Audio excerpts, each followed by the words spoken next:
waa qaybtii sagaalaad sheekadii mataan ciideed.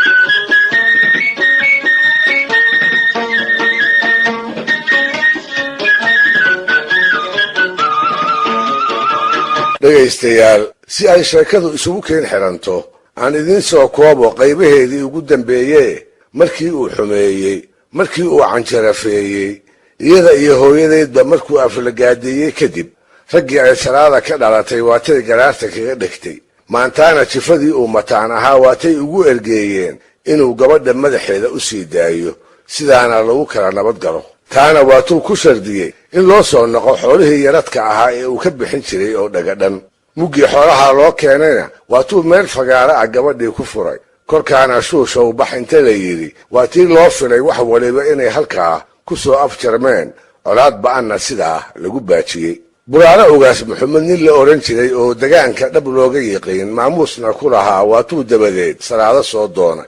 waa tii la siiyey, markaana uu wadaadkii meherka ugu jiiray. waa tii in loo dhisi doono loogu ballanqaaday mar alla markii yaradkii lagu heshiiyey uu soo dhammaystiro. ha yeeshee maalmo kooban kadib waa tii candhuuftii dib loo liqay. kolkii war cusub oo aan lagu farxini uu mataan ka soo yeeray, kolkuu af muggii ku shaaciyey inaanu salaado furin, isaga oo sababtana ku sheegay inaan weli loo keenin 4 neef oo 3na ay geel ahayd, midna uu faras ahaayo yaradkii loo soo noqay ka harsanaa ayna ahayd in loo keeno. taasise wax weyn ma ahaynoo wax laga xaajoon kara ayay ahayde waatuu raaciye weedhii laga wada yaaba ee ahayd, xataa haddaan furo nin salaado guursan karaa ma jiro, gabar uu mar meher igu dhacayna nin hawaysan karaa ifka ma saara. warkaa markii ay maqleenna nimankii ay salaada ka dhalatay waa kuwii ceshaday 4tii neef oo xaggooda mataan ka sugaayey, kuwaasoo in loo kaxeeyo uu markii hore tashigoodu ahaa. intaasna kuma ay ekaane waa tii barbaar ay gabadha ilma adeer ahaayeen uu tiriyey tixdii digashada iyo habaar kaba daaranayd ee halkudhegeedu ahaa sidigtii falleed iyo haddii faydba lagu dhaafshay inantiina kaa furan tahay, waleefayda kuma raacin inaansa kaa fashsiin baa sidii faral ilaahay ah.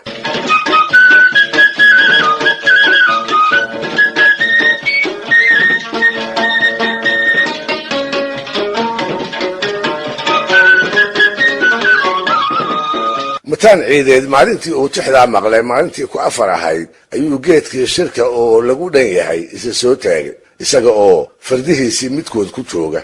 raggii meesha fadhiyey kolkii ay arkeen sibraarka uu caanaha geela ka soo milaalay, hilbaha saafka ah ee qalqalaha uu ka soo buuxsaday, iyo qalabka kale ee sangaha u saaran, ayay garteen in sudcaal ku jiro, waxna uu maagan yahay.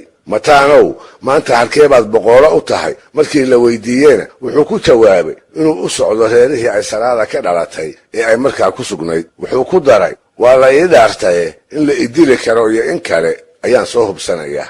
amankaag iyo afkaraqaad baa lala kala jeestay.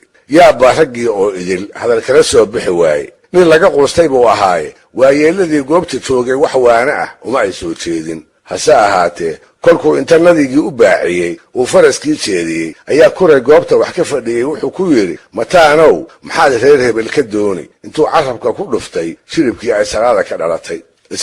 isaga oo aan jawaabtii meel fogba ka doonin ayuu si fudud u yidhi, mindhaa malaggay baa ku galay.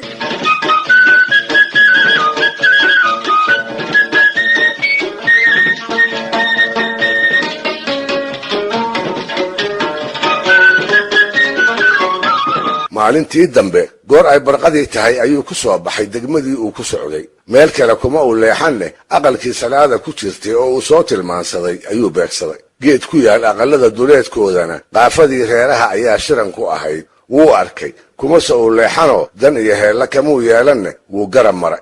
isagiina waa la milicsaday. war ninka meesha maraya ee ina hareer maray waa kuma? ayay isweydiiyeen. wuu hagoogan yahay, afkuu taagayaa, labadii waran ee xaasawda lahaa kal horena bullaxaar laga soo gaday ayuu isku garaacayaayo dhalow kaga siinaya.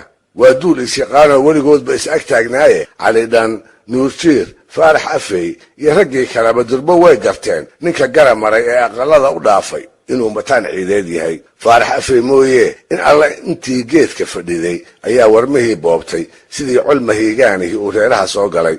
indhaha ayaa lala sii raacay. aqalkii salaada ku jirtay oo uu soo tilmaansaday ayay saantiisu u jeedaa. qoor iyo xero waa kaa daraq yidhi oo sidii nin ay ooriyi u joogto kalsoonida ku galay. taasi hadday dhacday kolka maweesaa dhowran. niman mar 4 lagu sheegay marna 5 lagu sheegay oo calidhan ku jiro ayaa isku markacayoo qarabkoodii qaatay. mid walba hubkiisa waxaa ka mid ah hooto dhagaley ah. sidii lagu yiqiin Faarax Afey ayaa isku dayay maantaana inuu baajiyo dhiig sokeeye oo lama horaan loo wada arkay. raggii gadooday ayuu damcay inuu qaboojiyo oo umalka saaqay uu biyo ku duldaadsho. wuxuu ku yidhi ilma adeerayaalow wiilkaasi dhiil buu lulaya yaan lagu dayanoo gardarradiisa yaan loo raacin.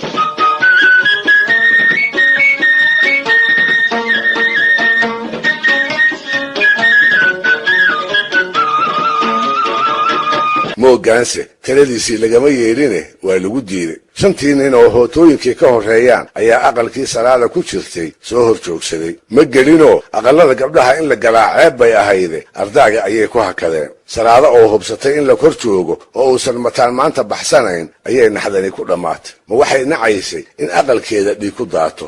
ma waxay diidaysay in daraaddeed la isku dilo? ma mataan bay rajo dambe ka qabtay? sababta ma naqaan, ha yeeshee waxay ku dadaashay inay badbaadiso.